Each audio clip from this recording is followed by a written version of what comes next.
Welcome, ladies and gentlemen, to episode 57 of the Glory Days podcast.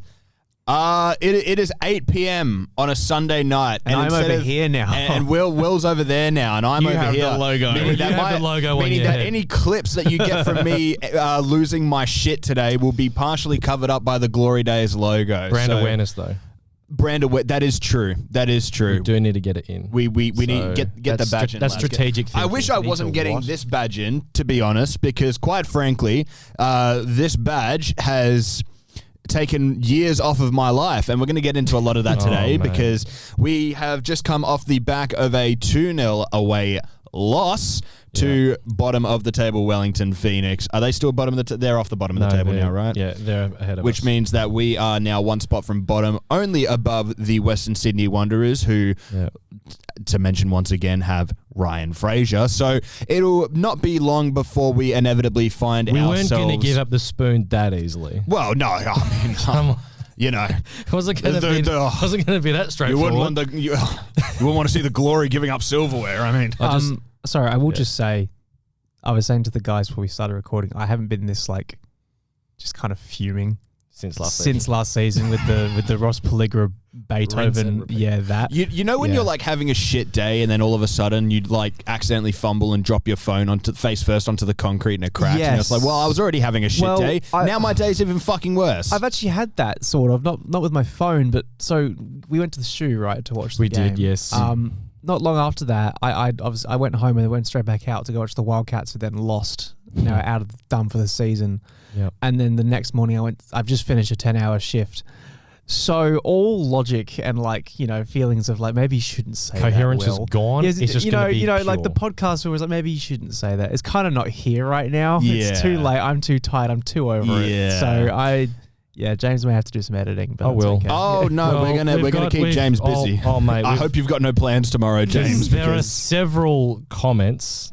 As they should be. Particularly on Twitter, but we've also got a few on Instagram, so we'll start shows as we always do. You know what we need to do? For special episodes like this, we should set up a... Special episode? No. A 2-0 loss to Wellington. No. Special as in special performances, right? Yeah. Because believe me, that was special. We need to set up a Facebook. I think you'd get so many funny crack fucking... I tried to. You'd get the boomers that would be jumping on. This is what I'm talking about. The amount of people in their 70s that I'm going to see on Facebook saying, this fucking shit club. This is nothing like it was back in 1973. It'll be the usual suspects as well. I remember watching Marconi Stallions when Miroslav Stanovic was playing in the Stanovic. It's just I did try, but then I kind of came to this is obviously not a dig at Far Post. They own Perth Glory Facebook. They are Facebook. They are Perth Glory Facebook. So forget about it. We may as well just stick to the newer social media platform. We're much more of a younger, not like those unks, am I right? But I'm saying, I work for that. No, but they own Facebook football. Big time. Yeah, so I'm letting them have Facebook. We'll take Instagram. Yeah, as well. So respect to you guys. Your audience will be asleep by now. And then I've got more work to do. Flying start. And then there were 3. Okay, so sorry. Instagram comments. We'll get a start. And then there were 3. Anyway, sorry, go. I'm ready. My mind's already thinking back to that one episode that we did last season where I don't know what happened with you, but the one where you had a car crash or something and we were laughing for the first 10 minutes purely because it was reminiscing and Will just reminiscing. I had you in a headlock. Yeah. That was right after my car crash. I still had a neck injury. You kept on saying, put me in a headlock. Reminiscing, so I was like, well, you put me in a headlock after I had a car crash. Because you were I had whiplash. I had temporary nerve damage in my neck, and then Will's here put me in a fucking headlock. It doesn't matter. Broken neck. Okay. With a broken freaking neck. To Dare Is To Poo.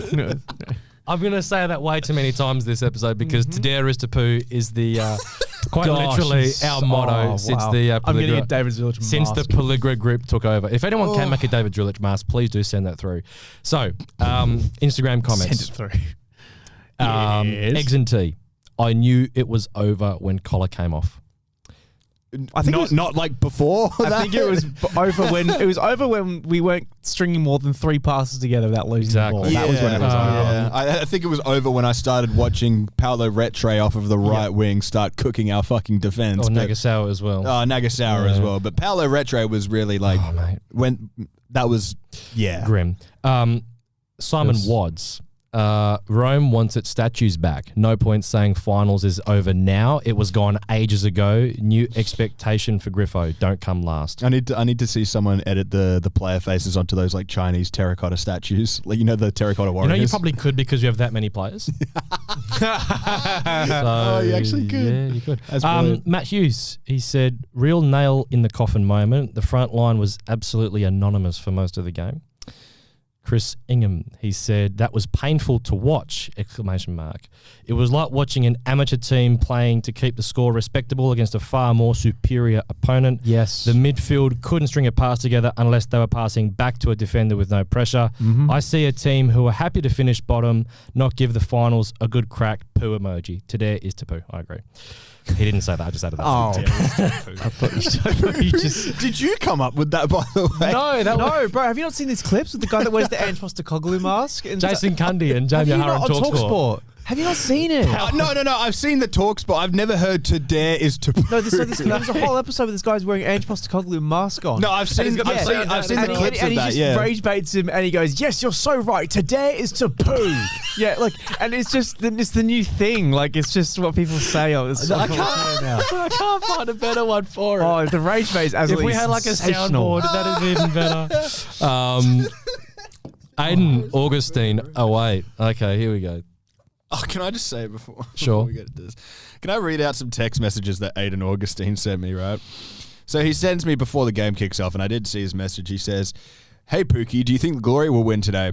I respond to him at 4:07 p.m. after the game saying, No. "Good question. I reckon we get that W."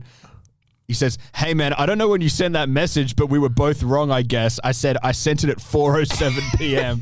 And he said, "Bro, the game was done." And I said, "Wait, really?" No. And then he responds with, "Well, then why did you send it?" Aiden, brother. Aiden. Oh boy. Aiden. He said, if Griff wants to come in every week saying the group is feeling positive and there's good connection within the group and all that shit, I expect the boys to be able to push attacking wise and be able to make connections either through long balls or quick passes to create chances and goals, not sitting back and kicking the ball until the last 3 minutes where you play your subs and start attacking with them. There needs to be actual connection with each other so we can win games. This is also a very shit comment and worded horribly. Forgive me, James. No. The only thing positive I expect to come out of this squad at the end of the season is a fucking positive HIV result from how badly we get fucked every single week. Belt to ass treatment seems to be coming back. That is what I'm very I've never seen about. BDSM football, but I think we've achieved it. Yeah, I genuinely think we've achieved it. So. James, do you ever worry about, not you necessarily, you're a bit of a deadbeat, but do you ever worry that our future professions may be at stake because of some of the things that comes out of this guy's mouth and then we are affiliated with it because he said it? Yeah. Yep. You guys have said much worse. Hey, look, whenever I said worse, you have. I've said something worse than, I've never seen BDSM football. Yes. When? We can't say it because we've had to cut it out. Yeah, we've had to cut it out. Yeah, exactly. Don't forget, don't forget his one from last week that no one will ever see the light of day. But thank the Lord because I kind of, you'd be under the jail if that one got out. You'll be under the jail. I'll move on to Twitter. So we got quite a few comments. Yeah. James Merrin, he said, I feel like I'm saying the same thing every 2 to 3 weeks. Worst performance I've ever seen, yet they keep getting worse. We'll also say, I sadly agree with James's comment a few pods ago where the players don't want finals. It shows they don't care about finals. So hard to watch. That's what I said. I was like, they clearly don't. Like, it's clearly not their top priority at all. Yeah, I think they've given. Well, it's not like they've given up, but I think they're just content with where they're at. Okay, so that's for me what it looks like from afar. I don't know if everyone's given up, obviously, but like we talked about this while we were watching the game. Yes. Yep. Because obviously we can't disclose too much information about what we've heard after that result happened. But in terms of possible players we could be bringing in or those who might be leaving. Yeah. You made the point to which is obviously very true, and I agree with, I'm sure Alex does too, that we don't attract good footballers without there being a large pay packet to come with it, which is annoying and difficult because that would mean that they're not here to play for Perth. They're here to play because they got offered a lot of money. What's the project? Well, there isn't one. That's The only thing is money that they come for. I'm a firm believer in the philosophy that you're a product of your environment. So yeah, exactly. It's like when we had players that came to play for us under Popper, they knew they were coming into an elite environment. Well, because it's Popper. That's what I'm saying. The only way that we can change this is with a new... But also above Popper as well. Oh, yeah, we had... Yeah, we'll get there. We've got a whole section on that, viewers. Please stay tuned. I think Will made a really good point about this. I think it was 2 weeks ago on episode 55, if I'm not mistaken, That's when you specific. said that... when you said that... there's really nothing to play for at this stage of the season when it doesn't look like you're going to make finals. Like, what motivation is there for these players? Even if you make sixth, whoopee do, you go to Auckland. Yeah, and exactly. Get battered. Like you don't even have to play for eighth now. You don't even have to play for eighth now since there's no incentive. The New Zealand clubs are out of the Australia Cup anyway, so there's no motivation to play for top 8 to get automatic qualification because you just get it anyway. Finals or no consequence, like no money, there's no prize reward for finishing 7th. Because there's nothing. It's not like the Prem where there's incentives for every position and there's meaning behind every position. The only money that is made in this league, and we've seen this, I think, with the way that Melbourne City have.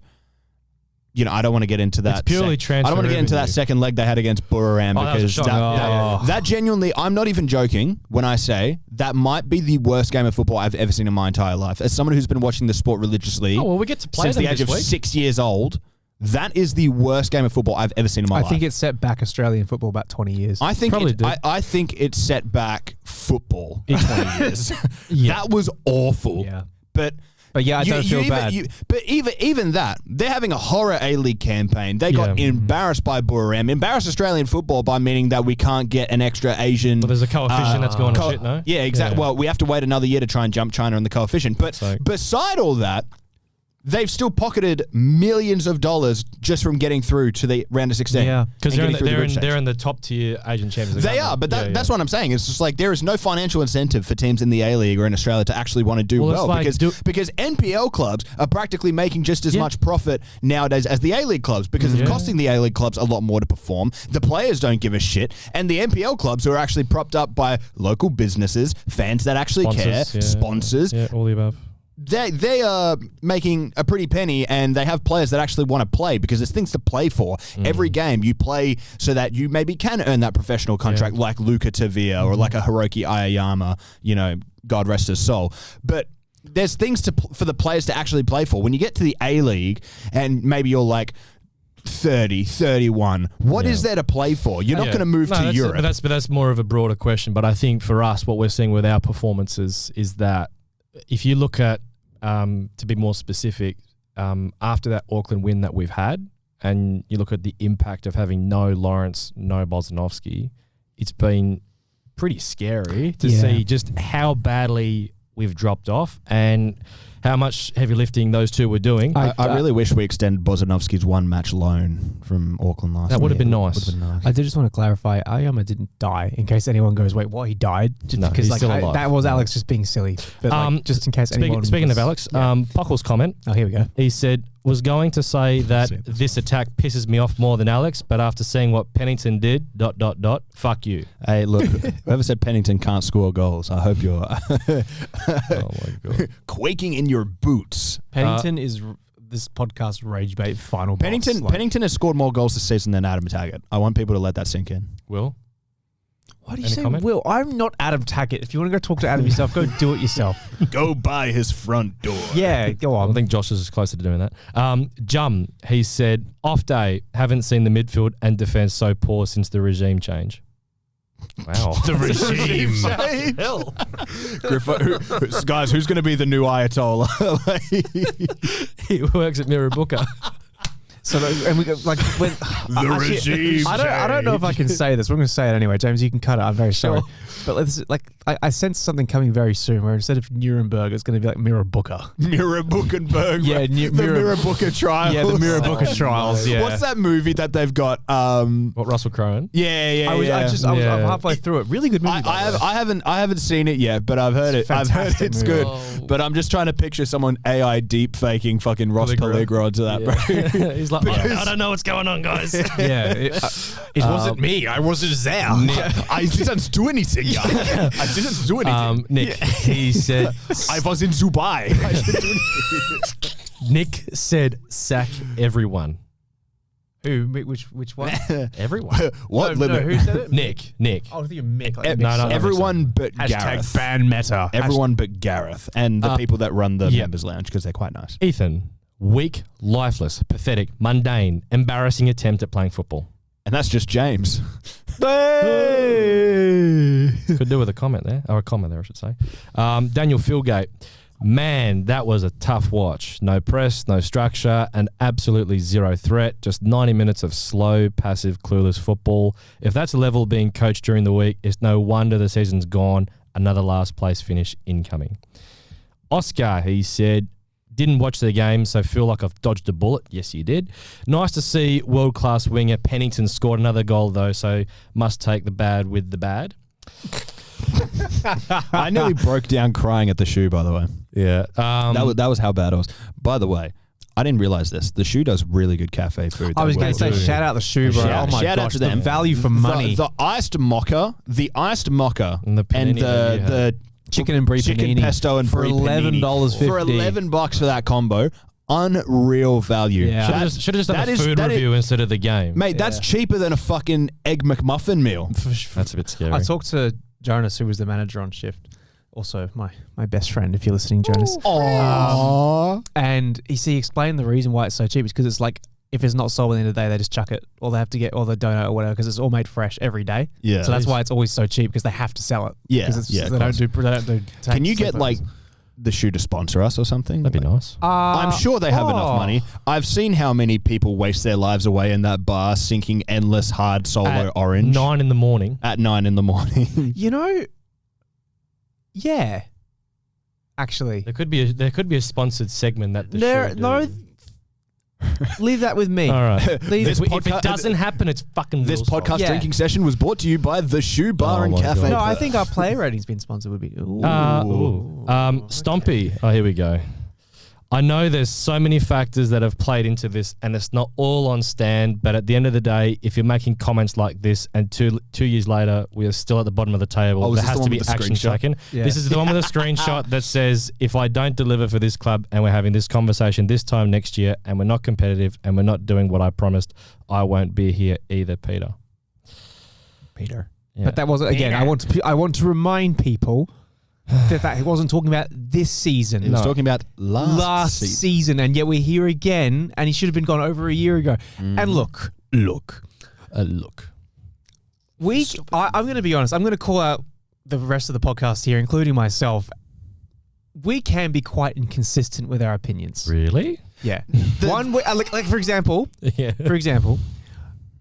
after we went back to back wins against those two New South Wales teams, my first podcast back, I made the bold statement that I believe we can compete with any team in the league with our style of play. You also said we're back. Yeah. Well, yeah, but I think a lot of people thought we did. Okay, but here's my counter argument to that, is that I think at the time It was valid. it was valid because we Yes. were operating off of a small sample size. And to be fair, We did when you feel- look at the context of that, we faced a MacArthur side that's relatively comfortably in the top 6 right now. No, they're not. No, sorry, not sorry, even. it was They're relatively. cooked. Sorry, they were They're big relatively trouble now. comfortably in the top Done. 6, Newcastle. and a Newcastle side that is now top of the league. And Yeah. also Western Sydney Wanderers side that just came off beating Sydney FC in the derby. Exactly. Yeah. So off of that context, of course we were going to be happy because we saw 3 really good games, 3 really disciplined defensive performances. After the international break too. which Exactly, was and like some good counter-attacking football after the international break. So my point isn't that like it's wrong. I'm just saying we are very reactive. We have a lot of different opinions in change. Like they change from every couple of weeks to every couple of weeks. Yeah.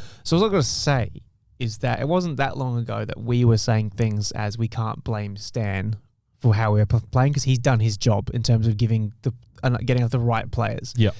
However, recently, over the last few weeks, we have seen and heard in terms of the way some of these players have been signed, in terms of how easily they can leave if they feel like it.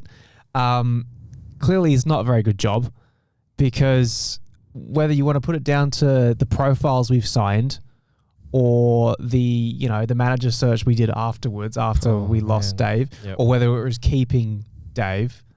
Oh, there's a whole catalogue of fuck-ups. You can keep going. Yeah, like we can keep it going. Yeah. And as we said before, Stan is a lovely guy.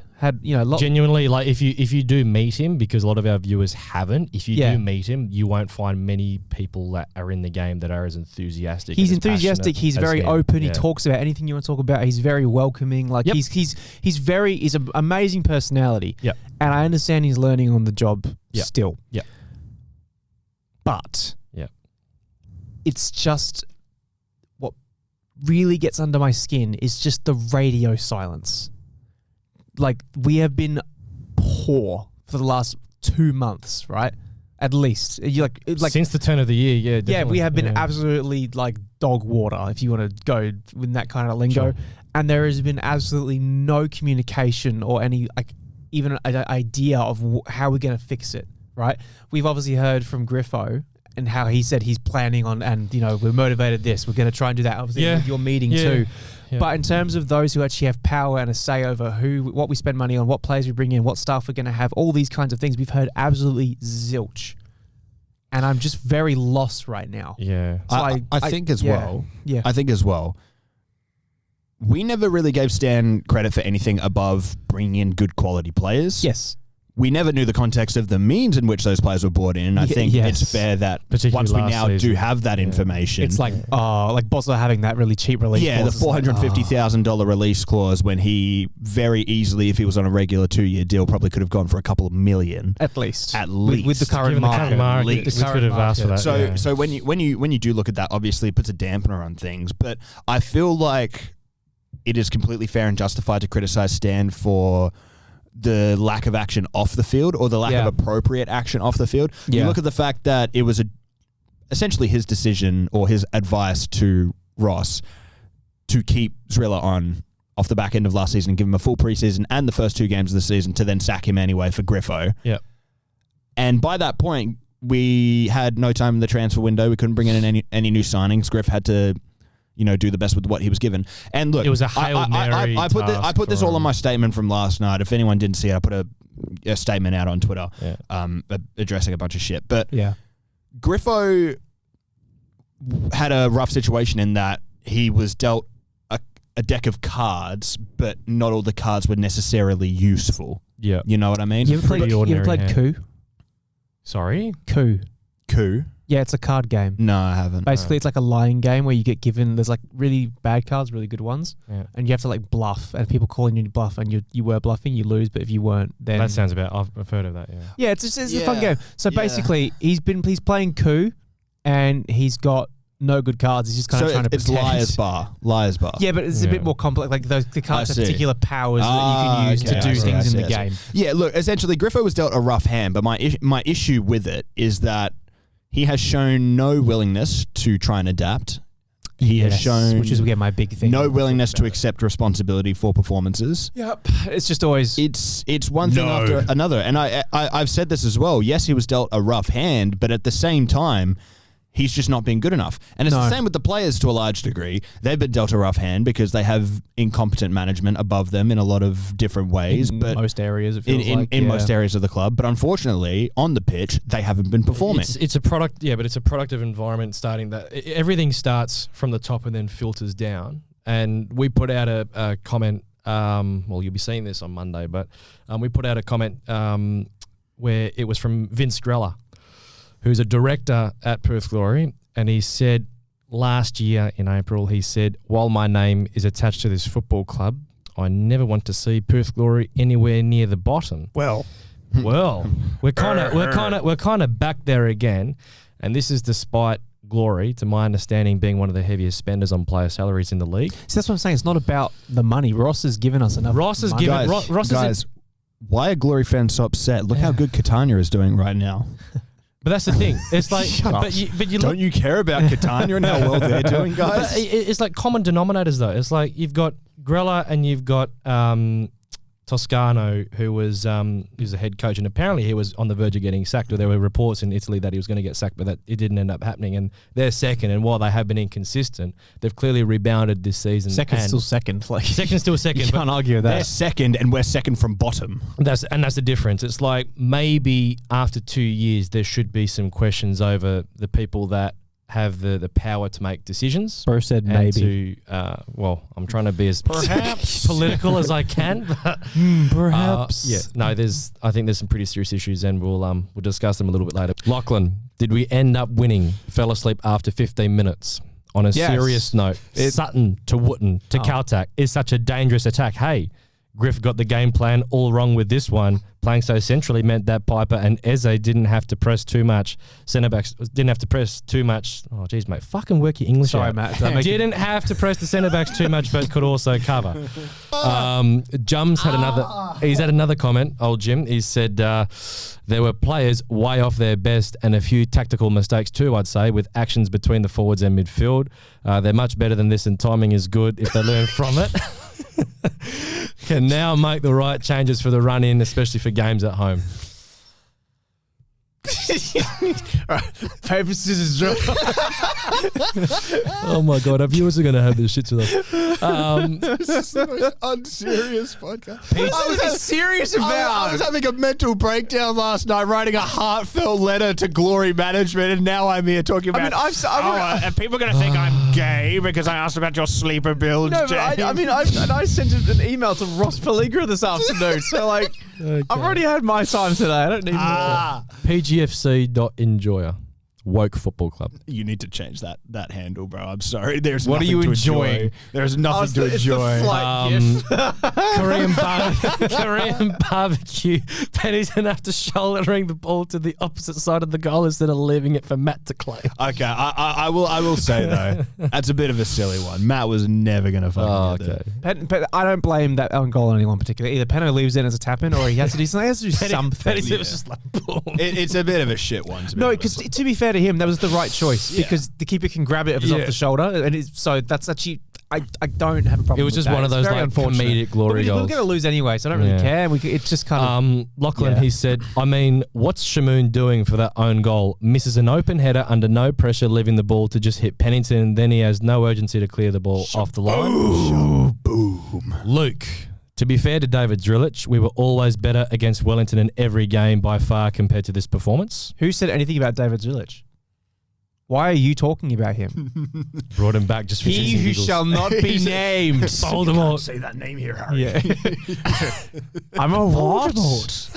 I'm not a fucking wizard. You fat oaf. Daddy Hagrid. Oh, Daddy Hagrid. Christos. Griffo's been a naughty little piggy. Oh, Daddy Hagrid. Hello, Griffo. I heard you've been lining up in a 4-4-2. I heard you played Gabby Popovich. Fucking comments. You're a naughty little piggy. I heard you've been shaking your guy hat for Jason Bontempo. Hello, Pepper Pig. Christos. Hello, Madam hold on. Taggart. Fuck me. Are we ready? Thanks. Christos. Yeah. He's back. Hi, Christos. Hello, Christos. Hello, Christos. Our only tactic Mark seems to Rickety. be defending for 95 minutes, and we still concede 2 goals. Second worst defensive record in the league says it all. Something has to change. Can I just say as well? No Sutton comment. I was going to say, I think that's the first time Christos has ever commented on one of our fans. Even Christos had enough, bro. He's done. He said it's not worth it anymore. You like this comment from Mr. T Bloke? He said, it's getting closer and closer back to driller ball. So that's such an interesting point because I don't pepper pig. No, because I was going to say that I haven't felt like this kind of demotivation Since driller. Yeah. In terms of like, I don't want to, I'm working against when we play City at home and I'm really glad. Because I'm not lucky you, man. Sometimes I'd book leave on the match day so I can go watch it. I'd rather go earn my money. No, that's valid. Because I'm not doing that. My girlfriend messaged me today saying, because she's in New Zealand right now. I don't know if you saw my Instagram, but she said you told me at the shoe. So yeah, she said when I'm back from New Zealand, can I go to a Perth Glory game with you? And I just flat out said, probably not. No. For your own mental health. For the sake of my relationship, no. Unfortunately, no. He said, now, he wanted us to mention this, so he said, I said it at Unite Round, and I'll say it again. By the way, you guys didn't mention my sign on the pod at the time. I have always wondered why, and it's a sign that says Stan Out. I finally know the man behind the sign. The man behind the sign. I've been trying to figure this out since the first Unite Round. Why? No, you know why we didn't? bring it up on the podcast when it happened. Because we were at Unite round. No, not even because of that. I remember this conversation. Wow.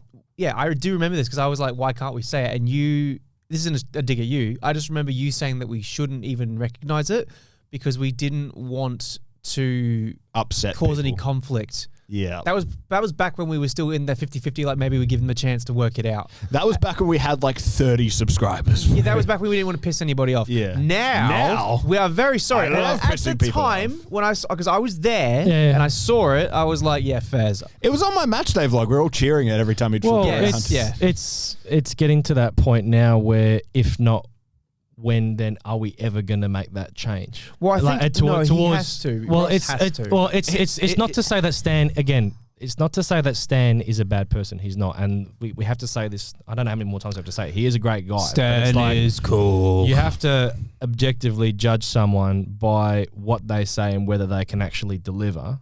And over the 2-year period, all things considered, particularly with this season where we really needed to have a significant jump up the table, and the club said, "Hey, finals, that is the expectation. No excuses." Yeah. For us to be 1 point from bottom, and looking anywhere near like a side that can even make a run for the finals, let alone make the finals and do something in it.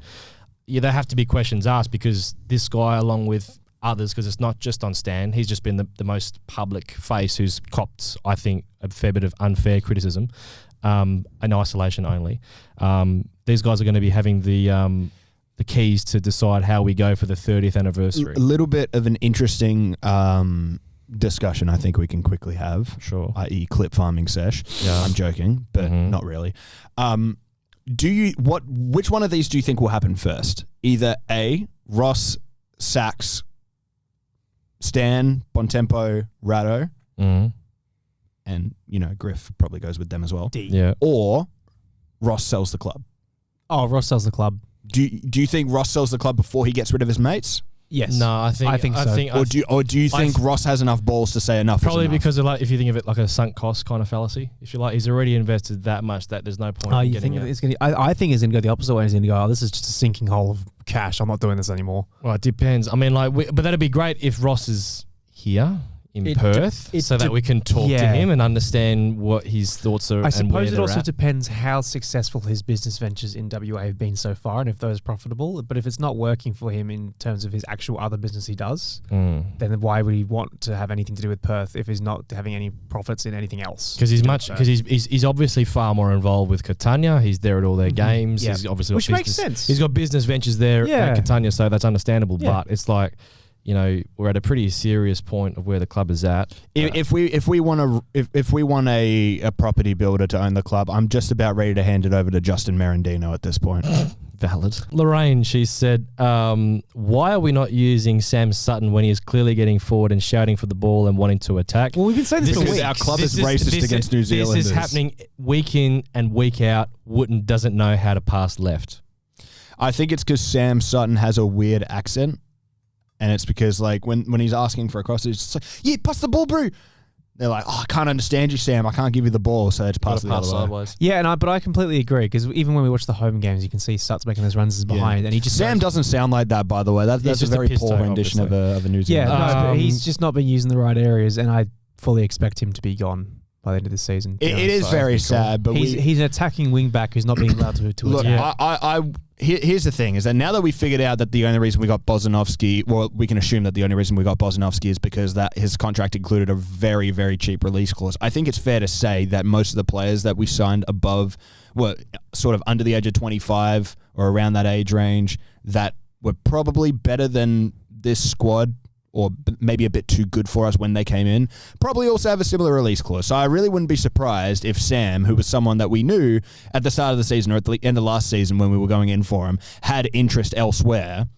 I wouldn't be surprised if he has another cheap release clause to teams overseas. Jason, he said, saw a few glory shirts at the Women's Asian Cup last night. Griffiths would do well to take some pointers from Montemurro. No, he wouldn't. No, he wouldn't. No. Montemurro. Look, that was like watching fucking glory ball against North Korea. That game against North Korea was terrible in shite. terms of like on the ball. It was like watching, That game is why I feel people struggle to get into women's football.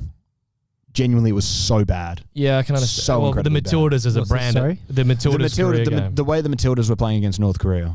Oh, Awful. North Korea should have won that. I can't They should lie. have. They deserve to win. I did say this as well. I said, look, at least they can rest comfortably knowing that everyone back home thinks they've won the tournament already. So you know. This is true.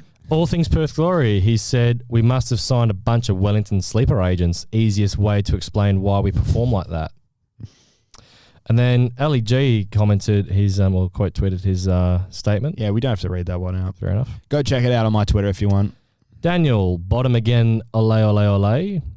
And then BV, repeating the same thing Love boys. week after week and expecting a winning outcome. Same tactics, almost the same starting 11, no flexibility, no plan B. Griffo out of his depth. We've gotten to the point of the depression in this podcast that we'll spend a solid 5 minutes doom scrolling. No, I wasn't doom scrolling. Jonas, the guy I was talking about from the shoe, just messaged me randomly saying Spurs are done for, and I was like, why have you messaged me that now? They're not playing for another 4 hours. I was checking the news as if something happened to Spurs in the last 10 minutes. He just felt it. I just thought he's got a premonition. He's just I don't know. I was like, why is he messaging this now? Like, why? Like, what made him want to say that? I see it. Yeah. So I was just checking to see if there's anything to do with... nothing. There's nothing? Right. We are, you're going to find this hilarious. We are 40 minutes in and we've not even touched really on the game. Are we seriously 40 minutes in? What is there to touch on in this game? gosh. What is there to touch on in this game, James? Please do enlighten us. Some initial thoughts off the bat. Well, the Where do you lineup wanna- We haven't was, even done the line. the lineup was unchanged. There's nothing Yeah, to no, touch that's on. fair. I mean, we said what we wanted our preferred lineups to be. I wanted to.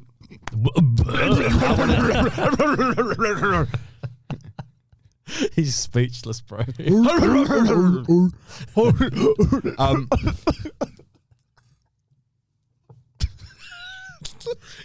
Can you just say something? What up? I wanted us to be a bit more experimental. I think you Yep. boys went a bit more sensible with your lineups, but we made no changes. Like I don't know why or if people were expecting. I mean, there was one big change that we noted, and that was a swap for Adam Taggart For your star boy. for Arion Soleimani. What did he do in the game? We're not talking about that yet, James. Okay, we're not talking about that yet. Yeah, well, I would personally like to know from Griff or from Stan or from literally anyone. What's going on with tags, boys? Like, all we know is This is the sussest episode so- we've ever recorded. I'll just clarify for our viewers. Tags was injured. He was injured, and that's why he was out of the team. no, not hooray, but like It's just we don't know when he's going to be coming back. But it doesn't sound like obviously a major thing. It sounds like maybe a 1 to 2 week thing. But not even Griff had a clear answer in the press. I want to die right now. Valid. That's a great. Someone needs to like clip that 2 seconds. And just, I want to die. Do you have any thoughts on the game or the lineup to start off with, Will? No. It's kind of like, where do you actually start? I don't know because Where do I begin?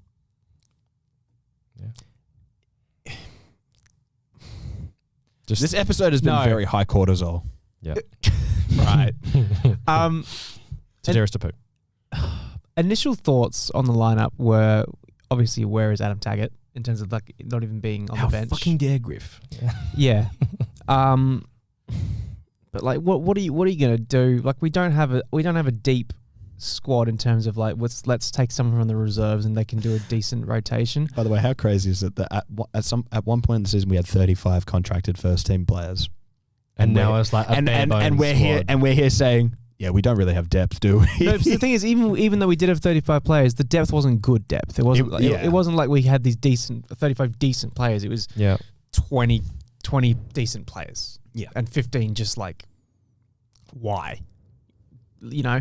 So that's the frustrating thing because like you see, like I watched the Arsenal Everton game last night, which just fair play to the Toffees, by the way. What a performance! I'm so pissed off at you guys. Well, we should have got something from that game. I know. Anyway, Anyway, can I just Go on, you Irons. It's your fault for drawing to West Ham, by the way. You got no one to blame but yourself. Just, like the title race is done, but yeah, like, we God, arguably you guys hit could the have crossbar like we could have won the game, but let's not get sidetracked. The point I was going to make is that with Everton, you have players like Dwight McNeil, who are on the reserves all season. They've come in and they've all of a sudden just really picked up their form because of how hard they've worked in training, yada, yada, yada.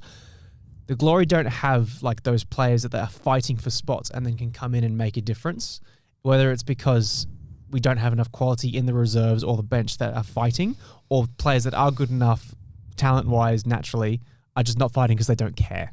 Like, or they just don't want to be here anymore. This squad has been exposed badly at lots of points this season. I know they are good lads. We've spoken to a lot of them. It does seem like genuinely a good group of guys, but it's like on the pitch, which is what you're paid to do. It's like there's lots of Glory fans that are at the point where it's like either A, what's the point of for us to continue tuning into the Wellington game, or even in the immediate future, what's the point of us going to the City game on Sunday? I think a good way to look at it is pretty much all those guys in the squad that we've talked to. I would love to, sit down and have a beer with them while watching the football. Yeah. But right now, there's not a lot of times where I'd want to sit down and have a beer while watching them play football. No, and I was just going to confirm this. I'm fairly certain we'll obviously get into it later, but Tottenham are finished? No, he did just respond to me, by the way. He just said he just decided to randomly check the table and just decided to tell us all that he thinks they're going to get relegated. Beautiful. Thanks, Jonas. Beautiful. Around the same time, what time's kickoff on Sunday? 4 o'clock, 4 or 5 o'clock. See, what I was going to say is that I think it's going to be a very, very, possibly record low attendance because the Eagles kick off at 3:10 against North Melbourne, who are one of the other really bad sides. So the Eagles have a winnable game at 3:10 on a Sunday. How many do you reckon we get? I think we get 3.5. I think we get 4. Maximum of 4 in my opinion. It's not going to be good. Very happy if we get anything above 4. Yeah, 4's going to be. It's going to be like those crowds that we had for Griff's first game. Yeah, because who on their right mind on 4 p.m. on the day before they go back to work? 5, sorry. On a Sunday, kickoff. I not even. I can't even. If I had the day off work on a Sunday, which I don't, but if I did, Why would you want to go? I'd find it, even as someone who does it, I'd much rather sit in my aircon not and watch to on mention TV. It's going to be fucking hot. Yeah, it's going to be stinking, I'm fairly certain. So, I'd rather just watch it at home. I mean, we're not really doing a good job at selling the idea of people to go. But at the same time, I honestly would prefer if people don't go. Because I don't want to. I don't want to tarnish the for any casuals that are thinking of going to their first Glory game against City. I don't want to tarnish your first game being this absolute dog shit in which we're probably going to turn up and get arse ended by Marcus Eunice. I really don't want to do that to you. We'll obviously get more onto it later on in the episode, I suppose. But it's just another wasted season, isn't it? It's another wasted season. How long have we been saying that though? The season was over before it started. With the whole Dave thing, with the whole Dave thing, with how pre-season went, the season was over before it started because of decisions that were made by those at the top. I think there's a very high chance, and this isn't even just me trying to be a total downer here, but there's a chance that I think this whole league is done for. I can't lie.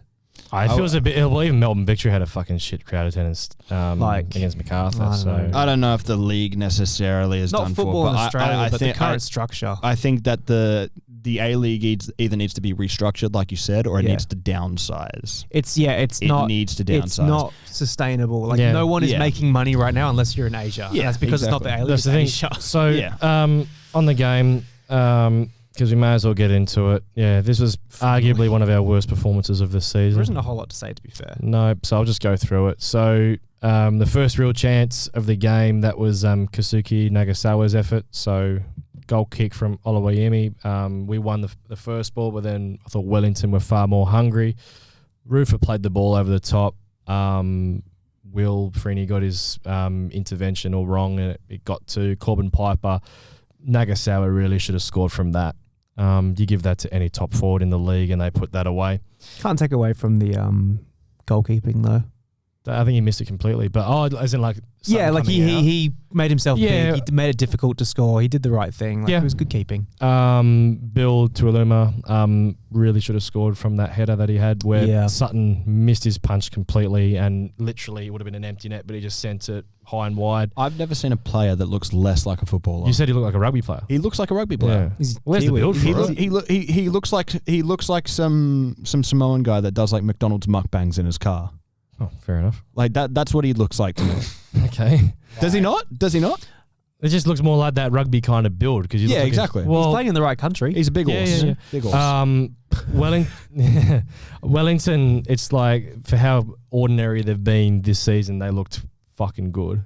Like, and that was because they didn't. No, relative to what like they are. We made them look that's good. What I'm saying. Let me get to the point. We made them look good. Wait, I'm sorry. You can't just say, "Oh, relative to us, they look good." It's like, I'm sorry. Because that's like having two shit teams at the bottom of the table. But that's like having kidney failure and then saying, "Oh, relative to a heart attack." It's just like that's like having kidney failure and then saying, "Oh, well, I guess a punctured lung's not too bad." Yeah, it's just like, yes, it is, bro. It's shit versus shit. But the point is that there was a credible claim I felt that Wellington could have had a penalty. When How was it not? I don't know. We've seen those given this season. That one we had to against poo is to dream. what To dare is to poo. To dare is to poo. the one we had against Newcastle. It was so. That's a penalty. We all said this in the pub, by the way. This is. You know what though? This is how I know that we're reliable sources, and I can actually take what we say with as gospel. Not as gospel, not as gospel, but I can actually take us seriously because I have a lot of friends that are so, they have their heads so far up their ass that they'll look at that kind of stuff and say, "Oh no, the ref's got it right." That should have been a pen. I'm sorry. Not even a review is crazy. He's got his arms back here, bro. Yeah, he's like, arrest me, please. I bro. think, obviously he's trying to get out of the way. Yeah. But unfortunately he doesn't, which is whatever. But then you move on to natural body position. That is not a natural body position. No. His arms aren't tucked either. They're out. Yeah. Probably should have been a pen, but I just think we kept testing if Arne Eze still has his shooting boots. And 41st minute, if you watch that shot back, the one that he sent over the bar, I don't know what Cal Timmins was doing with his positioning, but he's leaving his man, which was Eze, and thinking that the ball is going to go one way, but then leaves a huge amount of space. I just toilet. Oh, okay, cool. I'll be back. Continue. Okay, no worries. He left a huge amount of fucking Will's bladder. Are we allowed to just do that? Like, can I take a 5-minute break to eat my fucking honey soy chicken crisps? He's got I'm sitting here spinning in a circle because I need to pee. Okay, go wee then. Hurry up. Hurry up. All right. See you, mate. Yeah, okay. Yeah. Please leave this all in, I will. by the way. But what I was saying was that Cal Timmins in his positioning, he just went, I don't want to be too harsh, but this is not the first time that he's been too eager to get out and press. Yeah. Left Freeney all by himself, and then Eze had all this space, and then he gets the ball, and then we were lucky that the shot went over the bar. It is a shame though, because I was saying this at the pub even. I thought Cal had a decent game. Apart from that, I thought he was all right. Okay. Look. It's not, there's not really much to praise. It's the shiniest of a pile of turds. Yeah, that's fair. I thought he was probably our best on ground for yesterday. Fair enough. I know it's not saying a lot because the performance was terrible. Well, but I think that since he's come back into the side, he's looked relatively reliable.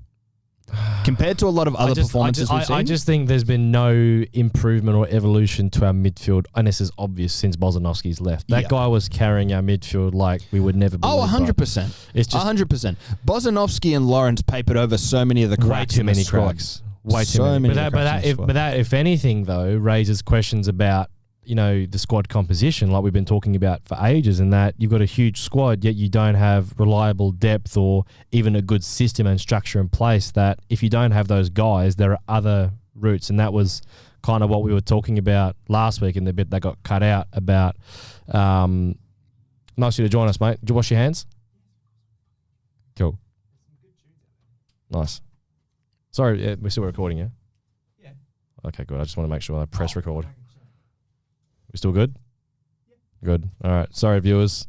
As I was saying, it's about our midfield not really changing with Bozanovski out because you don't have those different kinds of forms of progression. We lost our only attacking midfielder, basically. Pretty much, and even still... And then the one we have is playing left wing. Yeah. and even still, Boz's numbers weren't, let's say, elite in terms of progressive passing or in those other actions. He did very well in other areas, though. He just did well as a midfielder. Yeah. And then the Wellington's first goal. The howler. Piper with the header, and it was Kaltak that was marking Piper, but I thought Wooten got barged off a little too easily by Tuiluma. I mean, look, he's a big, strong dude, and Who is? the Tuiluma, whatever his name is, Tuiloma, Oh yeah. the big. Melanoma. Don't say that. No, but yeah, just sleepy defending, shit defending. Are there any thoughts on Wellington's first goal?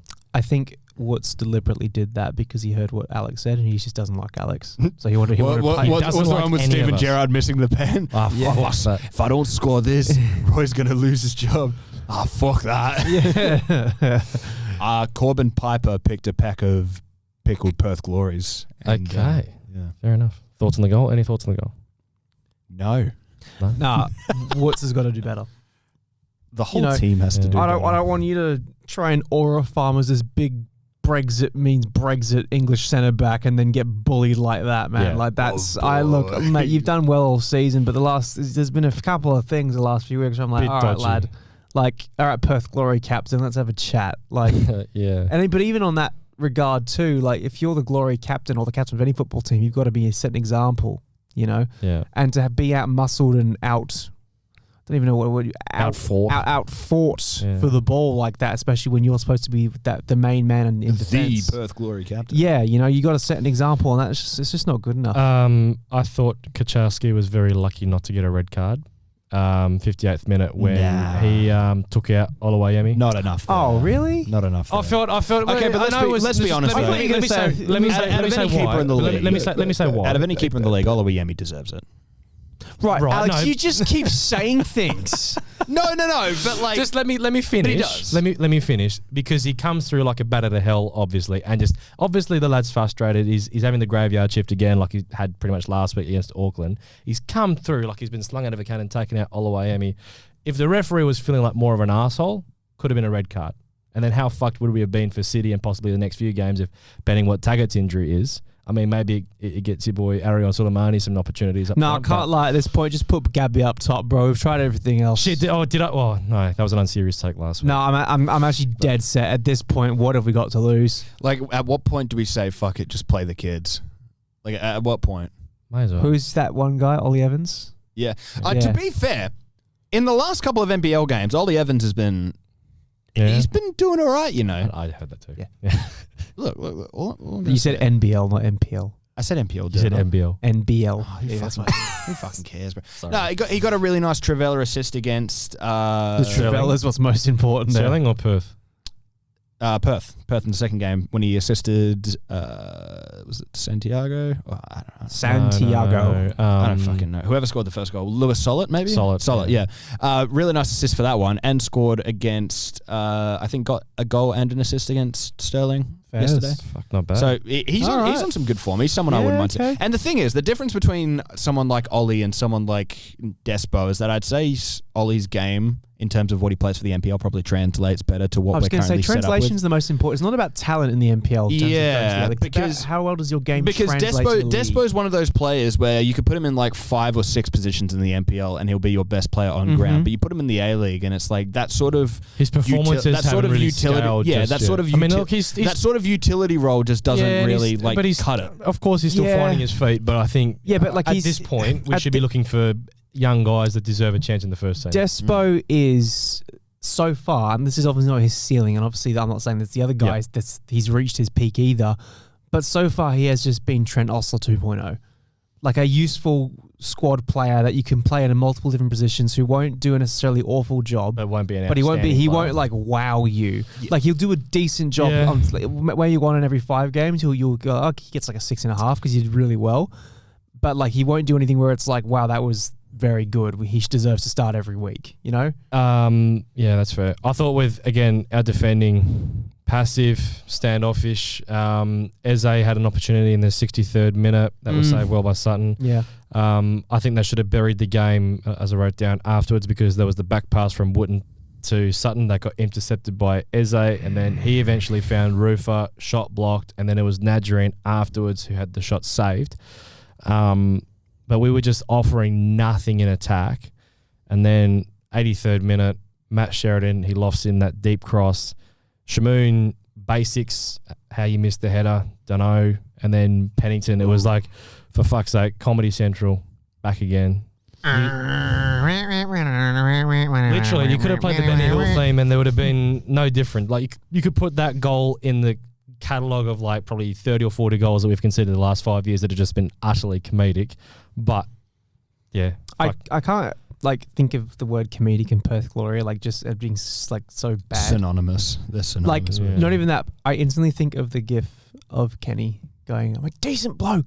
yeah. In terms of just like I don't deserve this. Yeah, as in like Fucking when decent players bloke. do stupid things like that, I just think of that one clip of Kenny just screaming at the players Yeah. for play, and maybe that's kind of what they need. I remember Dan Gregory responding to my rant about how I was saying at the end of it that it's disappointing to see that we were once the biggest club in Australia and now we've become the laughing stock of the A-League. And he said, to be fair, you were always the laughing stock of the A-League. Like with or without Ross, you were always the laughing stock of the A-League. Oh yeah, In ways, yeah, because we've just had that many fuck ups and scandals and shenanigans, all of that, and antics. like Adelaide you never want. have been because they've always been that fiery team that comes out and gives us 5 or 6 goals, on any given night. The Knicks have always been like the underdogs because they're from New Zealand, not part of Australia. In terms of like, and then you got the Eastern State teams who have their own thing, who've had their own successes. You could argue that MacArthur and Western, but obviously Western one don't cares. exist. But those are for a different reason. For a different reason. But also then Western won the A-League. Yeah. But for like And MacArthur won the Australian for established medium-sized both of which clubs, we haven't done. Established medium-sized clubs, we've been In terms of clubs who are apparently big clubs in Australia been with a fucking history and laughingstock, heritage yeah. and trophies from a long time ago, the notion that we are one of Australia's biggest clubs now, way. I still think it's true. historically, there's merit. In terms of merit, I'm talking about in terms of like who people know. Yeah, Like, but I've we're read a lot big of- in the same way that Blackburn Rovers are big. Yes, no, exactly. Yeah. That's exactly what I'm saying. A lot of people outside of Australia, when you say, do you know any Australian teams, a lot of them will say like Sydney because of Del Piero, Melbourne Victory currently because of like Juan Matters and stuff. And I've heard a lot of other like English people as well say they know Perth Glory, not because they're aware of some of the players who have come over. I think one of them knew because of Gallas. But also because we're on the TV at a good time for them as well. that too. I think who was it? Was Fowler? I think as well Yep, was one of them. Fowler, One of the reasons. Yeah. And there's a lot of English players that have come in and out. But Daniel Sturridge and all that. yeah, so there's quite a few people who know of like Sydney, Melbourne, Yeah. and Perth in terms of like global reach. We're Yes. probably one of the biggest, but in terms of local, geez, we are nobody in comparison to other Perth teams. We actually are nobody. pissant. We actually are pissant. I've met people who love sport in WA, and I say Perth Glory, and they go, "Oh, is that the?" And they can't think of it because they don't even know. They know the Wildcats, the Eagles, the Dockers, the West Coast Fever. Yeah, I was going to say. Yeah. You know, like even the Perth Heat, the baseball team, because they've been back to back champions Yep. multiple times. We are an absolute like possibly bottom when it comes to professional sports. Gotta Codes. be. Even the ice hockey Gotta be. is taking fucking off. ice hockey. No, but I'm serious. Even the I can't think of the. if we're down there. No, we're above them currently. But in terms But of we're rubbing shoulders with them. in terms of growth, Yeah. ice hockey in Australia has been going up. And it's actually, they play at Coburn Arc, I'm pretty sure, so Jeez. around there. But they're getting really high attendances. They're getting a lot of money. Yeah. They've just been renewed for a new TV deal. They're doing all the right things. So we're beginning to rub shoulders with the ice hockey. And meanwhile, for the last point on the game, Mm-hmm. there was another golden chance that they Wellington spurn. Not one chance for us, was there, really? I don't think. I'll put out because there's some data on that, which was pretty alarming. Oh, and- yippee. Oh, I love when James talks about statistics. I love numbers. There's too much data in the world. Griff ironically mentioned data when we were talking to him last week, but anyway. Oh, really? Luke Brooks-Smith, he should have scored when he was played through one-on-one against Sutton. He tried to chip the goalkeeper, but obviously couldn't get the elevation. But at that point, the game was already dead, and we were like, fuck this. What are we doing? Oh. Shit. Oh, right. Okay. Yeah, no, I've eaten 8 chicken breasts and a kilo of rice. No, we were about to get onto our rant and actually so I was just getting some energy out. I need to G myself up. Okay, Yeah, before I get on my rant, XG. So Who's your ex? G. shut up. Shut up, dork. Per FOTMob, we created a total Perth XG. Glory, man, not Perth FOTMob. Perth FOTMob FC. It's a big fish. It's a big fish. It is a big boy. It is a big little fishy. Per foot mob. I didn't say Perth foot mob. Okay. On the app called We Foot speak Mob. English here, sir. Shut up, Alex. I speak American. Fuck. You're right. You okay? Yeah, I'm fine. I just scooted forward like that and just whacked my knee. We So- sell food here, sir. We It sell do- crabby. okay. Sorry. Doesn't matter what form of data or where you get your data from. We created an XG of 0.23 with 0.11 created from open play. Hell. Against the Phoenix. That is our worst XG that we've created this season. Oh, At least. wow. 7 shots, 1 on target, and then Wellington, I think, had 20 shots and 8 on target. It's like North Korea against Matildas again. It actually is. Yeah. It actually But is. it's, you know, that, Ironically, I think you could put fucking Alana Kennedy in this squad. She'd probably do better than some. are there any final thoughts on the Wellington game? Or are there none? I didn't really have many thoughts when I went home. I actually kind of had Did you feel a bit numb? I had a bit of a mental breakdown. Like I went to go to see my girlfriend afterwards because we were going to go watch the Wildcats, as I mentioned earlier. But I went to hers for a little bit beforehand. I genuinely had a mental breakdown. I wasn't quite sure why. But today I was just kind of at work thinking about it, and I was like, I think it had something to do with the glory. I can't lie, because all of a sudden my mood was awful after I left. I did find myself having a bit of a schizo moment and ranting in the car on the way back home and sort of yelling To who? to myself. Oh, Yeah, I was ranting. oh. You know what? Last night, Palermo lost 3-0 to Monza in a must-win game for promotion Oh, to boy. Serie A, Eek. and Man City dropped points to West Ham at home. your head would But have been on hold Mars. on. We're nearly there. I genuinely, I'm being so honest, I didn't have the capacity to care about those two results because of how bad that Wellington game is. The best way I can describe it, have you ever had like such a bad nightmare that you wake up and you're just traumatized, but you can't remember the dream? Yes. So you're just traumatized, but you can't remember exactly Yeah. why. It's the same feeling where I was genuinely just so pissed, frustrated, disgusted, sad. But when I think back on the game, I can't recall a single moment from that game. That's fair. Like, it's as Yeah. if I've subconsciously blocked it out of my mind, but all that negative emotion I'm just holding on to. That's the best way I can describe that that's a valid experience. I think our player ratings will reflect just Jeez, we've had a how. bad 24 hours, hey? Hey, Alex and I have had a bad 24 hours. Oh, mate. Yeah. I lost to Arsenal, Wildcats knocked out, and the Glory lost, and you lost the title race completely. and Glory United will lost. probably lose to And- Villa. Let me get started with, Yes, with our anyway. player ratings. So Brian Kaltak was the man of the match with 33% of the vote. Low bar. You know what? That's fair. Like, who else is going to get it, you know? Are we ready? Who? Matt Sutton. Cal Timmins. No. James did not rate Cal Timmins. Matt Sutton. You guys gave him a 4.3. We gave him a 4. Okay. Shabel Shamoon. You guys gave him a 3.3. We gave him a 3. Okay. Brian Kaltak. You guys gave him a 4.7. We gave him a 5. Is it the David Moyes thing? Or are you just going? No, I was Have you not seen that? just getting into the groove, bro. Bit of Alan Pardew. Get into Fuck's the sake. groove. Scott Wooden. Oh, my hips don't You guys gave him a 4.3. We gave him a 3.7. And I can score from the halfway line. Fucking Charlie Adams, you dickhead, bro. So Wooden, 4.3. You guys gave him. We gave him a 3.7. Yeah, I was not impressed. Sam Sutton. You guys gave him a 3.5. We gave him a 3.2. Yep. Will Freeney. You guys gave him a 3.2. We gave him a 3.7. I saw my mate. The other day. Cal Timmins. I'm not going any further than that. Cal Timmins. You guys gave him a 3.2. We gave him a 4.3. 3.2 is a bit harsh. I understand why, but like He had intercept plus as like a Nicholas temporary play style. Pennington. You guys This gave him a 2.9. We gave him a 3.2. Okay. I mean, no, the own goal you can't. Yeah, that was okay, probably no, where that's he fair got enough. the That's fair enough. Like, as much as it, I mean, arguably without his that own fault. goal, he had like a 7, bro. Like, Shut. Oh my god. I'm not falling for it. Luca Tavia. You guys gave him a 3.9. We gave him a 3.7. yeah. Jaden Kaczarski. You guys gave him a 2.7. We Yeah. gave him a 3. Yeah. And I think probably for this game, because Will, you were wanting this to be his he opportunity. just couldn't. His whole thing is taking the ball and striking it, or going past the defender and then striking it.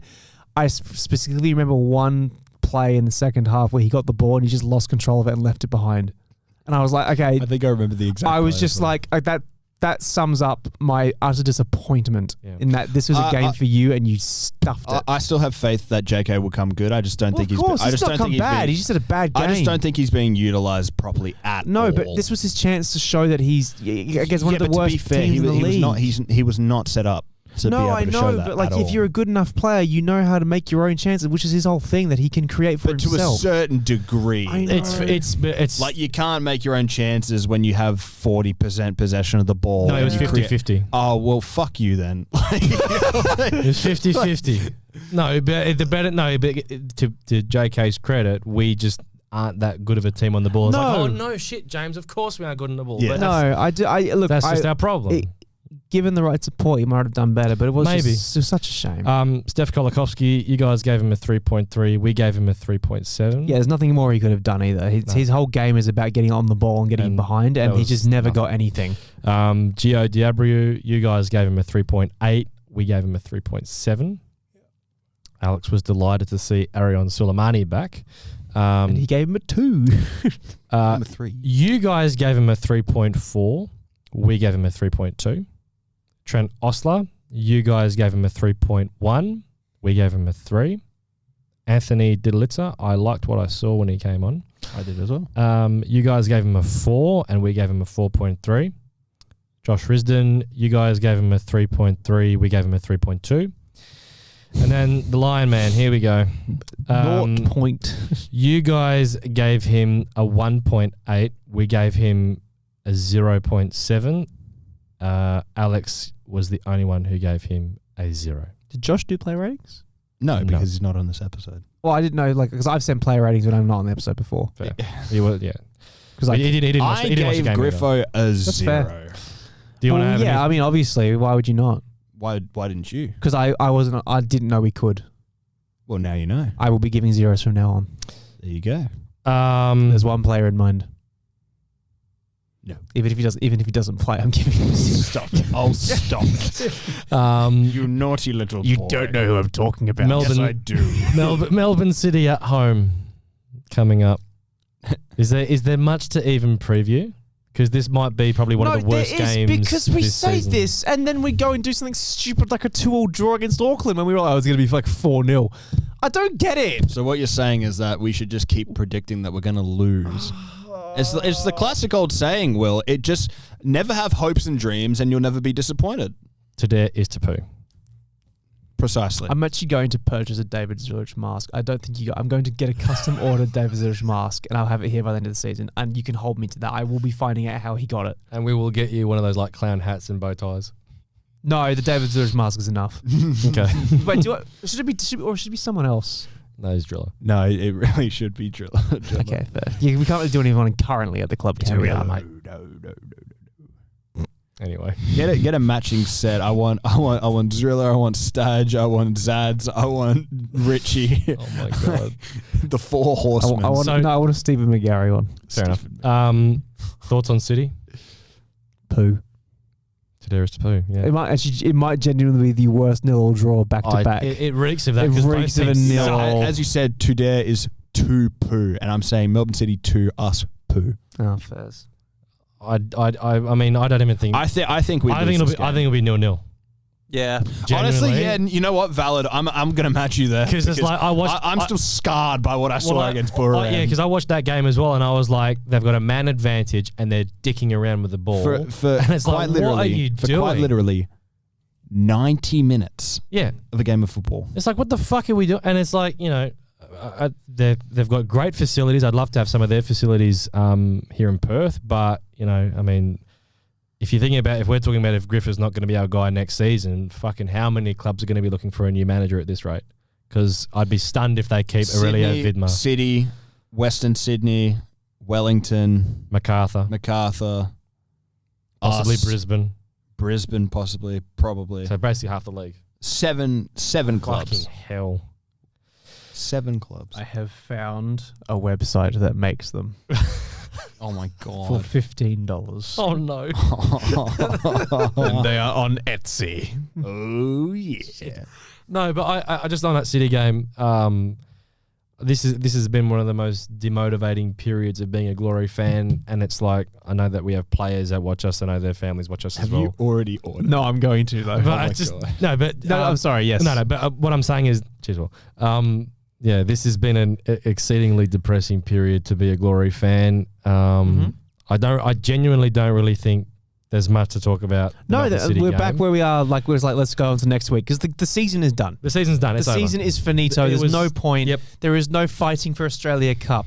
There is no fighting to avoid the spoon because it doesn't matter other than pride, and clearly no one actually cares that much about whether we get the spoon or not until I see some actual action taken, whether it be some coaching changes or staff changes or ownership changes or players being released or who knows, some just accountability or some kind of message from the higher ups explaining how they're going to fix this. I do not care. Speaking of which, I've got a complete section on the club hierarchy. God, I'm good at this. Thanks for the transition and lead in, Will. That was I got really you. well I got you, James. I got you. Well, there has. I think probably because I remember that we had our episode while you two were away in Newcastle at the time, and we had friend of the show Tom Sato on, and there was that discussion about the micro and the macro. Because it was all about can we insulate the micro in Griff and the players so that we can try and have as good a season as possible. But now that it's basically done, I think the conversation by default has to go towards the higher ups. And it's not like, oh, well, now you've lost the game, you suddenly change your tune and you're now going after the ownership after not saying anything for, months and being all buddy-buddy with Stan. It's like, no, I'm still going to be objective with my thoughts and say what I feel. And I think that's what we've all been on the pod. Yeah. But for me, I'll just say it, and I sort of said it at the start, we cannot be going into next season with the management and leadership team staying as they are. Completely agree. I don't care where we start. I think there is no justifiable way that this team should be given another chance. We need strong leadership at this football club. We need the right people at this football club. They've had 2 years. I know the first year was made difficult by legacy issues, but this year was in many ways, finals or bust. Yeah. And this has been a total disaster before the season even got going because of decisions made by the higher ups. Yeah. The rap sheet is endless, whether it was keeping Driller, giving him complete latitude with the staff and that having the knock-on effect of no other coach wanting to take us on because they'd only have the opportunity to bring in one assistant. We've not demonstrated anywhere near the level of foresight and strategic planning that top clubs have. Yeah. And I know it's routine around the A-League where fans shit on their clubs and their organisation, but I think it's going to take a really special group and a really strong ownership and management team for us to make the finals. Because I think, to be honest, there were players, and maybe it was a feeling around the club that we just felt because we signed players, we suddenly deserved to make the finals. But I don't think we were ready as a football club to really do what was necessary. Well, we couldn't be because we still, as a football club, apparently it was decided that David was still good enough to lead the club. Well, that was the problem. And there is no team in the A-League this season that has lost more games than us. So there is no possible way that we can even make a credible It's not even case. like, we competed well. We just couldn't get across the line. No, none of that. It's like at some point, and this is why we put out the that comment from Vince Grella, where it was like I said, just a whole lot of waffling. While I'm here, I don't want to see this club down the bottom. And it's like, well, is there going to be accountability? Is there going to be... No, we know there won't be. I know. Let's be honest with ourselves here. Ross isn't an idiot. He knows he's not an idiot, no. He knows what he has to do. He's been told what he has to do. He knows that he needs to fire Jason Bontempo, fire Stan Lazaridis. If he is going to keep on Anthony Radic, he needs to give him some better support. That is needless to say. However, not the problem at all. Ross is either too much of a coward to do it, or he doesn't care, or he's just that stupid he's getting that he can't see what's happening by the wrong people. I mean, let's just hit the nail on the head. Like we said, you're a product of your environment, and it's like, could you imagine if we said to Tony Popovich, you can only bring in your assistant. You don't have the opportunity to bring in players. You're going to have to work with the staff that we've got. Could you imagine at the time our CEO, Peter Filopoulos and Jacob Burns and Tony Sage saying, no, You can only bring Hayden Fox. Yeah, That's it. you only get to do that and say that if you are Like a Sydney FC or Melbourne Victory. correct. You're a club that has previous Status. and recent status, trophies, goals, Yeah. you know, sponsorships, money, all these different incentives and benefits. When you're a club that's been on the bottom for at least the last 10 years, besides that one season we had with Tony, like you can't play that game because you won't win. You will not get what you want, and you will just have rinse and repeat seasons like we're seeing right now. And to answer the question about whether or not we're getting accountability, I guess we have to wait till the end of the season to be 100% confident. But currently, I am 99.9% confident There won't be any. there won't be anything because, no. you know, we're nearing on a year since we've had that quote that we keep talking about with Vince. Nearing on 2 years From the stand from quote. the stand quote. You know, we're nearing on the same amount of time with Ross when he said, you know, we're going to flip this, you won't recognize this club, blah, blah, blah, blah. We have had so many big statements. We passed the 2-year anniversary of that, by the way. Yes. That was last month. Yeah. So we've had so many, nearly all of the higher ups make these big, bold claims about where we're going to go and how we're going to be, and that is, you know, we won't accept anything less than finals or anything like that, because that's what a lot of the players have said too, including the coach. You know, as I got 8 finals, yes, but there is no accountability. There is no actual intent behind these words. And to me, as a fan and someone who watches this team religiously, it's quite insulting. Yeah. Like, do you think that my passion and my want for this team to succeed is so, you know, unbreakable that I'll just put up with it? The answer is no. Yep. And I'm genuinely at a point now, if things are the same next season, I'm going to find it very difficult to go to the games. Well, it's like it just feels like, you know, that the higher ups, they're like the captain of the Titanic that is telling everyone everything's going to be okay and trust us as the Titanic is starting to sink. Yeah, that's what this season and the last few have felt like. Yeah. And it's just so draining as a fan, and I'm sure it's draining for all sorts of fans. But it's I'm tired. And on top of that, like, don't even get me started on how much it costs to get in to these games. Particularly when they jumped up the prices this season. It's about $45 just for a casual entry adult ticket. Yep. Like, you want me to spend, say you have back-to-back home games in a fortnight, you get paid every fortnight, right? Yeah. You want me to spend $90, no. and then on terms of, like, you know, time to get there, and if you're going to drive in instead of taking the train, because or whatever, say around $100 every paycheck to go watch this. Yeah. Are you thick?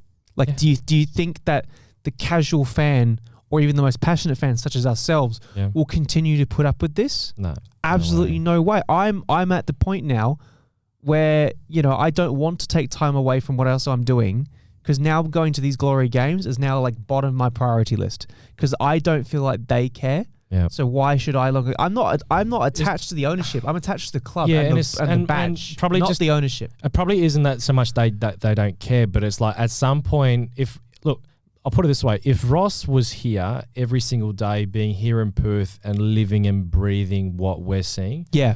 Which he said he would be doing to an extent. I'd be staggered if we still had the same higher ups that are involved. And it's like, I know it's probably not fair to put everyone on that higher up team under the same brush, if you like. But it's for me, I strongly believe that we need to have a clean slate. Yeah. But to your point also is that it might not be fair to put everyone in the same group. Yep. But how are we supposed to know who to put anything on or to who to point at when there's no communication explaining what's going wrong or what's going right or what the plan is? Yeah. What are we supposed to do as a podcast for fans, you know, made by fans for the fans to listen to? What else are we supposed to say other than we don't know, so we can only have our best guess that it's everyone, because we don't want to pinpoint one person. Yeah. So this is why it's your fault pointing at Ross. This is why it's your fault pointing at Stan. We have nothing else to give or say because we don't know anything, and no one else does know anything. And we're not saying as well that the club is obligated in any way to tell us this information. Of course not. Because we're not employed by the club, we're not funded by the club or whatever. Fans. My issue is, and this is going to be something that I know we're inevitably going to see, and that is, I think a lot of people will turn away from the club if they haven't already. They will turn away from the club more so than they already have. More so than they already have, and I guarantee you're going to see people coming out and saying, "Oh, well, you're just glory hunters. Oh, well, you know, you only care when we're doing well. Oh, you can't stick it out through the tough times or whatever. You need to remember something, because I know there's going to be stupid people out there that have stupid opinions like that. This club means a lot to a lot of people. We love this club. At the same time, we owe this club nothing, okay? Yeah. All of us on the pod, every casual fan that turns up, every member of the shed, every member of the Bay. We all collectively owe this club nothing. Has it given us good memories? Yes. Has it allowed us to build a community? Yes. We owe nothing to this club. No. We owe nothing to the people that run this club. We owe nothing to the people that own this club. And that's what I think people need to remember here, is that we can simultaneously love this club from the bottom of our hearts and always want it to succeed, but at the same time, we are mature enough as adults and as fans and as mentally sound people to know when to turn away. And I think we are getting to that stage. I'm looking forward to the footy a bit more than this. I don't even like the footy that much. I don't even like AFL. I don't even like AFL, and I don't like AFL. I don't like basketball, and I genuinely am more excited to watch a Miami Heat game than I am to watch the Glory. And I think because I put this out on my personal, that I was saying that we've got some big calls to make at the end of the season. In that we've got the big decision about, do we keep Griff or do we go with a new coach? Do we keep Taggart and Lawrence, or just one, or do we go with an even bigger decision, but possibly a necessary decision of getting rid of both? Do you continue, lastly, with the same leadership structure that has led the way for the last 2 seasons? I think we've got some big decisions to make as a football club. I implore the ownership group to not let the situation turn as toxic as it did for when we had Driller and how things got last season. But I'm just concerned that where the season is at, that we've got 3 home games left. Yeah. The last thing I'd want to see is for us to continue our poor home form, which has been diabolical this season, by losing the rest of those home games. I'd love to see us try and finish the season on as high a note as possible. But I think, particularly for the ownership group and the management team, they have to accept accountability and responsibility and do the right thing. And I know that's tough because we've spoken to a lot of them and they are nice people, but it's like, mate, if you're a nice person, that's great. But at the end of the day, you get judged on what you do. It feels like I'm beating a dead horse. Yep. But, and I quote, yeah, reconnecting with the community and restoring Perth Glory to their glory days were key takeaways from Ross Peligre's first interview since acquiring the A-League club. And this was 2 years ago, 18th of February, 2024. Yep. Along with that statement he made about wanting to reconnect the club with its communities and all that kind of stuff, he said things such as, be the envy of the A-League. And lastly, I can't find the exact quote, but I know all of you do remember this.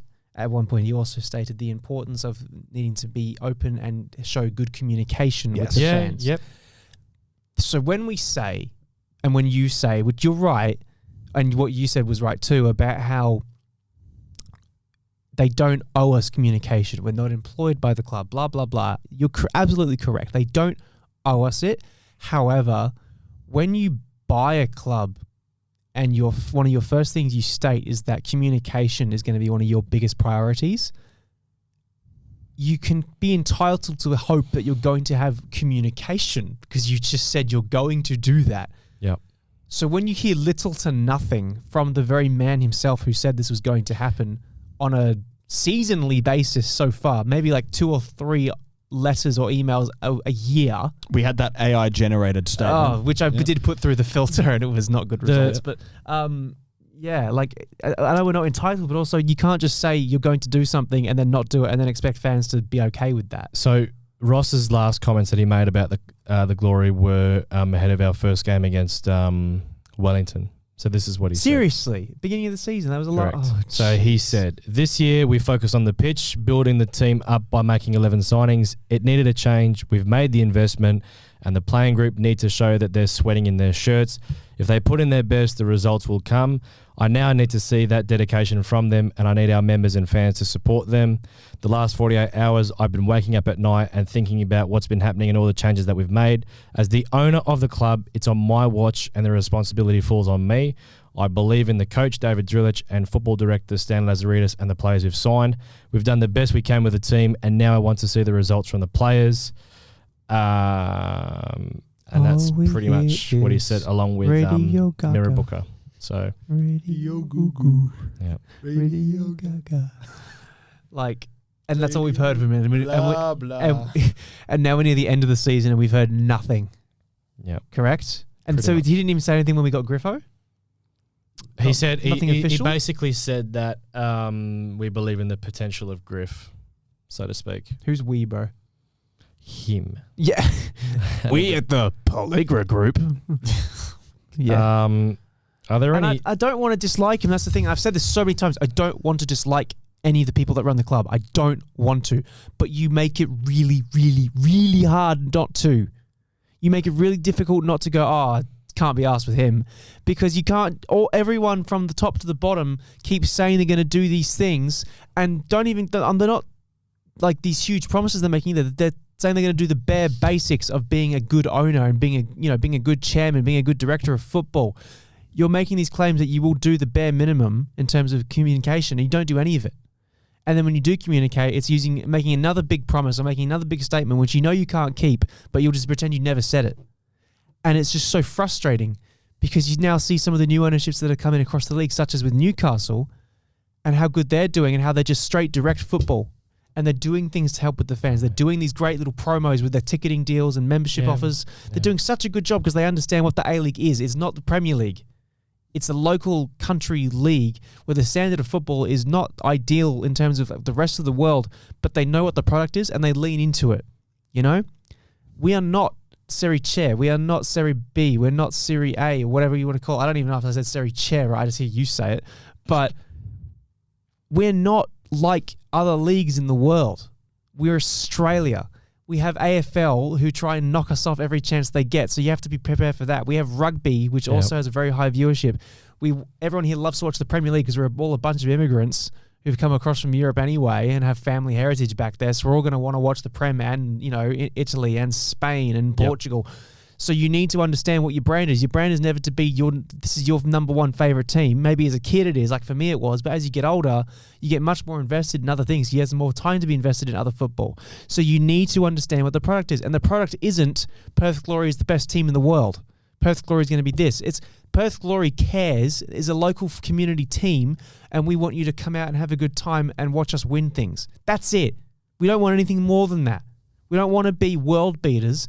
We don't want to be this huge global brand product where we have to expand and be this huge thing. We don't want that. We never wanted that. Yeah. No team in the league ever did, and maybe from Melbourne City, but they never did when they were Melbourne Heart. That's just the owners, and I understand that because they got bought by Man City in that group. Yep. But to be owned by what feels like a group that doesn't actually understand what they're buying and getting themselves into, which were also some quotes from the opening season launch, which you heard him say some pretty particular things on the mic. They said at the about how he doesn't even like the football that much. You know? Like he's not a football guy. Yeah, he said he's not a football guy. You know what I mean? Yeah, Like, yeah.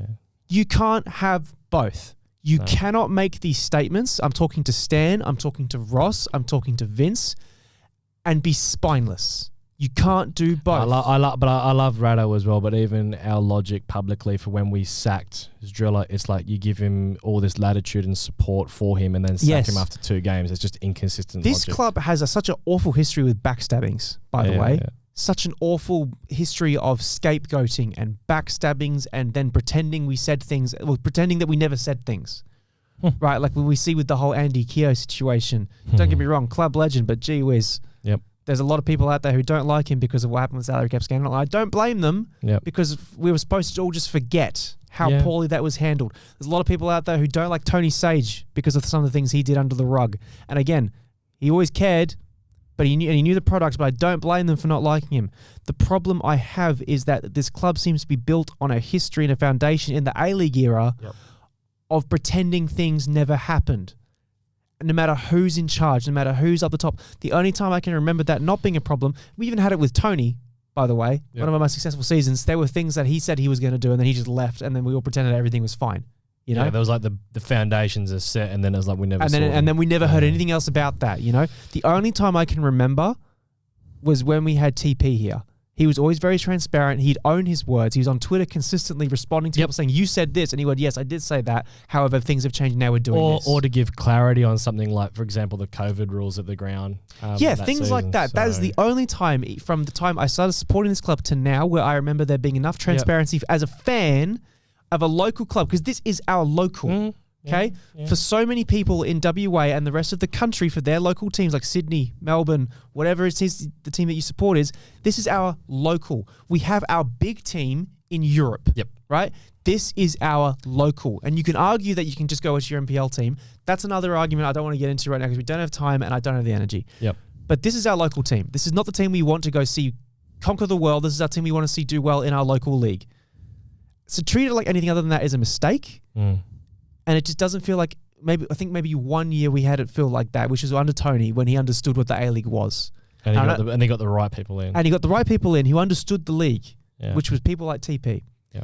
And it is just so frustrating to have these people here who are such high caliber football players too back in the day, former Socceroos. Well, on paper, the idea of having Stan and Mark Bresciano, Vince Grella involved in the football club is like people fuck. who should understand Australian football more than anybody because they've been there and they've played in it. They've been a part of the communities. They grew up with it. They should know more, and we should expect better from them. Yes. These aren't foreign investors. No. These aren't people who have come in from other codes. These are homegrown Australian products.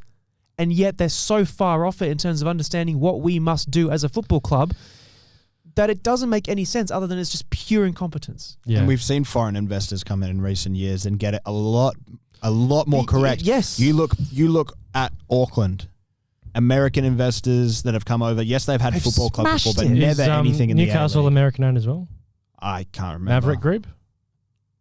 Probably. Yeah, whatever they are, they've done very well. Yeah, but like I said with Auckland, you can build on the field success with high spending and a good squad, but look at the off the field success that they've cultivated. Oh, big time. A huge They fan are culture. so best embedded. best fans in By the league. miles. 100%. And that's the thing, it's like you need to invest well. And I know that people would mention, let's say for Glorious season under Popper, where we spent quite a fair bit, and that would be almost used as like a rebuke against spending a lot as a club. Yeah. Well, in that season, we also made quite a lot of money as well. Mm-hmm. So, because of the success that came with it. So yes. I think just to wrap it up, because I think we're all pretty much done at this rate. Sorry, I talked for You're right. No. That's fine. I don't want to talk anymore. Viewers. Can I just make one more point, by the way, about what I sure. was saying? Auckland's a perfect example, by the way, because they got created and they're now, from what I can tell, in terms of sporting culture in Auckland, They're established. most people know about Auckland FC and they want to be a part of it, not because it's a football team, but because it's a local community sporting event that they can all get together. How many in. times have we said this about Glory in the past? Place to be. Yeah, a place to be. Go Media Stadium is a place to be. Have a good match day experience, have some nice food, watch a sporting event, get behind the locals. Perth Glory has turned its back on the people that are there for the football and the community. They've turned it into a spectacle. Correct. And that's the problem, because in the NSL... I couldn't give a shit about the fucking pre-match fireworks and the halftime races against the mascot and the Muzz Buzz girls. Yep. I couldn't care. Yeah. I just want to see a football team Yes. play football for its community that supports it. And that's all I want. That's where we've gone wrong, because it feels like it's been years since that's happened. Even though we were successful with Tony Popovich, Yep. it still wasn't a local community team. We got players from all across the country and across the world. There weren't many WA boys that were starting. No, it wasn't like it was a community team that's done really well. The last time it was, I think the focus was with West versus Rest, but that was just because of the salary cap, and the last time we won consecutive championships, it was a predominantly WA team. Yeah, and that was the NSL, and we used to beat the Eagles with crowd attendance in the old NSL because it was a community thing where everyone's like, the Glory's on this weekend, let's go do that because it's a local team. That's going to be the big challenge for the ownership group and everyone at the club with the 30th anniversary coming up next season. Yeah. So may as well wrap things up there. Yeah. I do apologise, viewers, if the episode dragged on a little bit, but we had a lot of thoughts and a lot of antics as per standard procedure. This is going to make great listening to on my train ride to work on Tuesday. Can I ask one question? This is for the viewers, by the way. Yeah. This is if you're still here. Or this could be a clip. But I do have a question for you guys and for the viewers before we wrap things up. Sure. Community events, right? Like say you just hear about them through word of mouth or whatever it may be. Like when you hear about local sporting teams doing community events. When you hear the Perth Wildcats are doing like a local basketball like training drill with fans, does that sound like something that's like, that's quite cool actually. That's fun. When you hear the Scorchers are doing like a local like sign and meet with Scorchers players, right? Does that sound like something, that's actually quite cool. When the West Coast Fever are showing up to netball games, Monday night netball games for like after kids who play after school because they do that. I've seen that. It's very, very good. Then they do that. That's something that's interesting. Eagles players that go around to schools. Yes, and people stuff, want to do that. People are invested and interested. Even, I understand success is a thing, but the Eagles haven't been good in quite a long time now, it feels like. Yeah. The Fever, it's a netball, so the community is quite smaller in terms of it's mainly female-dominated, but it's still very much a large community in terms of that regard. The Wildcats have been successful. They haven't won a championship in over 5 years now, but they've still been successful. But the point I'm making is that when you hear Perth Gloria doing something, it's like, right, okay. Because whatever it is they're doing is usually so like skint, and it's just them giving away member packages with says member when you're not a member. Yep. They don't have anything specifically created for the community. It's just offloading a bunch of spare merch They send 2 players to go do a photo op at a grasshopper soccer training session. And that's it. And they don't really do anything when they're there. And that's not. I'm not blaming the players for this. It's just what I've seen and what I've heard and grew up with too. As a fan, I had Josh Risdon showing up every single time there was going to be a guaranteed glory player. Even a few years ago when Stadge was the coach, and one of the first things he did when he rocked up was he went down to, I think, Fremantle City. Yeah. And I think he went down to just one of their games and just rocked up and said hello. Because it's community. And so my point purely is, and this is for the fans as well, when you hear Perth Gloria doing something in the community, do you instantly assume it's just going to be a like high quality event? Do you assume it's going to be like, oh, wow, it's going to be a really cool event. Let's go hang out and do that. Like the Wildcats do, like the Scorchers do. It's a big thing where everyone gets together, has a hot dog, has a food van. You get to sign and meet the players, have a good chat with them. Or are you just going to assume it's going to be a waste of time in like a back of a dog park where it's just kind of like a little bit of a tent on a 40-degree day and there's the sausages, all sausages are cold. Like, are you assuming it's going to be that? Because I do. Yeah, that's I fair. assume it's going to be just this waste of time. Fair. And that's the problem, that they've just disconnected so much with the community, where so many other Perth codes understand what it means to be from Perth and Australia, and they connect so well, and it's just so sad. So I just want to know if anyone else thinks the same way. But anyway, you can wrap it up now. I'm going to stop talking. Yeah, I'm conscious of time, so... Ladies and gentlemen, we got very much a rant style episode, but I think it was needed. It's old school glory days. This is prime. Not quite in Alex's shed. In my oh my god, this brings back memories, man. Yeah, man. Hopefully not more of this next week, because I don't have the energy for this anymore. Thank you all for your support. We appreciate it. If you want to sponsor us or anything like that, we'll have our business info in the description. And make sure to comment to Dare Is To Poo, because that is quite literally our club motto now. Thank you for all the people that have subscribed recently as well. Make sure you subscribe to the channel if you haven't already. And comment, share, like, do all that good stuff. Hype the videos. Actually, we can't do that because we don't have 1,000 subscribers yet. Never mind. Get us to 1,000 subscribers. Someone bought us. Lazy bastards. Thank you all so much for joining us for episode 57. We'll be back next week after the Melbourne City game for episode 58, hopefully with a 4-man cast then. And until next episode, it is bye for now. Bye. Bye.